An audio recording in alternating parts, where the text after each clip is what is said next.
আসসালামু আলাইকুম everyone, welcome back to my channel. আশা করি সকলে ভালো আছেন। ডিমের নতুন একটি রেসিপি নিয়ে আজকে আমি আপনাদের সামনে হাজির হয়েছি।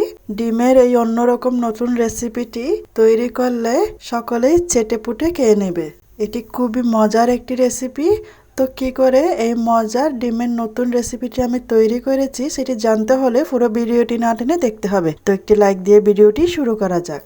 একটি বাটিতে আমি পেঁয়াজ কুচি করে নিয়েছি, একটা কাঁচামরিচ কুচি করে দিয়ে দিয়েছি কয়েকটা, লবণ দিয়েছি হাফ চা চামচ এবং হলুদের গুঁড়া আর ধনিয়ার গুঁড়া দিয়েছি হাফ চা চামচ করে। এখন আমি একসাথে মেখে নেব সবগুলা।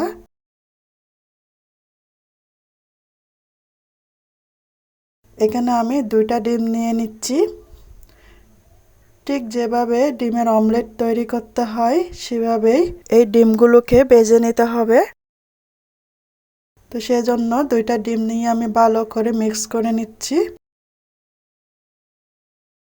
এখন কড়াইতে সয়াবিন তেল দিয়েছি 1 টেবিল চামচ। সয়াবিন তেলটা ভালো করে গরম করে নেওয়ার পর এখানে আমি অমলেটটা তৈরি করে নেব। অল্প আছে 2 পিঠ ভালো করে উল্টে পাল্টে ভেজে নিতে হবে।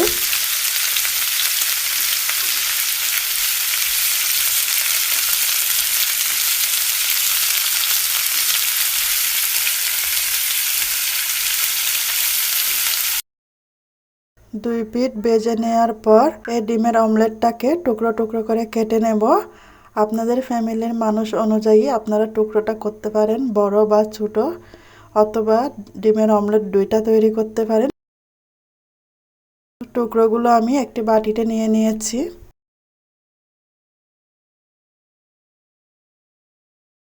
এখন কড়াইতে আরও হাফ টেবিল চামচ সয়াবিন তেল দিয়েছি। তেলটা গরম হয়ে গেলে পেঁয়াজ কুচি দিয়ে দিয়েছি। পেঁয়াজ কুচিটাকে একটু ভেজে নেব।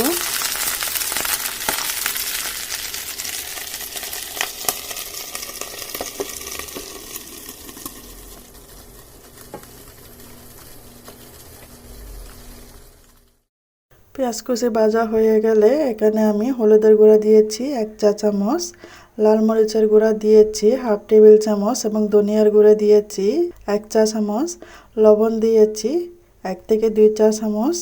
মশলাটাকে একটু নেড়েচেড়ে ভেজে নেওয়ার পর এখানে আমি হাফ কাপের চাইতে কম পরিমাণ পানি দিয়েছি মশলাটার জাজালো গন্ধটা চলে যাওয়ার জন্য। এতটুকু পানি দিয়ে লো আঁচে আমি বসিয়ে রেখেছি 5 মিনিটের মতন। 5 মিনিট পর মশলাটা কষানো হয়ে গেছে। এখানে আমি টমেটো দিয়ে দিয়েছি একটা এবং কাঁচামরিচ দিয়েছি কয়েকটা।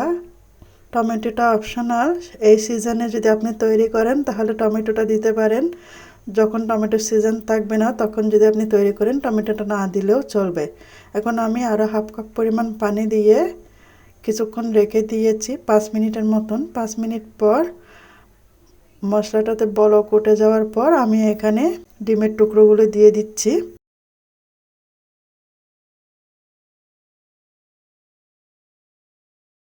ডিমের টুকরোগুলো দিয়ে মশলার সাথে নেড়েচেড়ে এখানে আমি ঢাকা দিয়ে রেখে দেব।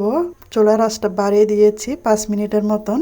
5 মিনিট পর এখন আমি এখানে ধনিয়া পাতা দিয়ে দিচ্ছি। এর চাইতে বেশি রান্নার প্রয়োজন নেই। এখন আমি চুলাটা অফ করে দেব। তৈরি হয়ে গেছে ডিমের অন্যরকম নতুন এক রেসিপি, যেটি আপনি বাসায় খুব সহজে তৈরি করতে পারেন এবং খেতে কতটা সুস্বাদু একবার খেয়ে না দেখলে বুঝতেই পারবেন না।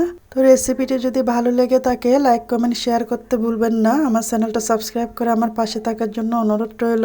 আমার নতুন ভিডিও পাওয়ার জন্য পাশে থাকা বেল আইকনটি বাজিয়ে দিয়ে যাবেন। এতক্ষণ আমার সাথে থাকার জন্য আপনাদের সবাইকে ধন্যবাদ। আল্লাহ হাফেজ।